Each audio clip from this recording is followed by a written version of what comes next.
осыған байланысты өтініш хат білдірсем деп едім сізге. Мына сот отырысы басталмай тұрып сіз бұқаралық ақпарат өкілдеріне сот отырушыларды түсірмеу керектігін ескерткенсіз. Алайда қорғауымдағы Дархан Аскентайдың бет бейнесі интернет желісіне тарап көптеген жағымсыз сөздер орын алуда.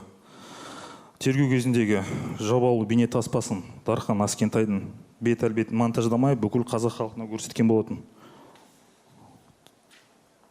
Сіздің назарыңызға ескерту жасауын сұраймын, қарама-қарсы отқан операторға міне. Жоқ, ол былай мен сізге түсіндіріп өтейін.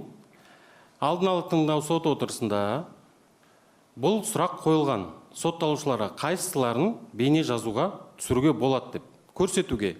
Сол кезде 4 сотталушы ғана айтқан болатын, бізді көрсетпеуіңізді сұрайын деп. Қалған сотталушылар, соның ішінде Аскентай, олардың бет жүзін көрсетуге қарсылық білдірмеген.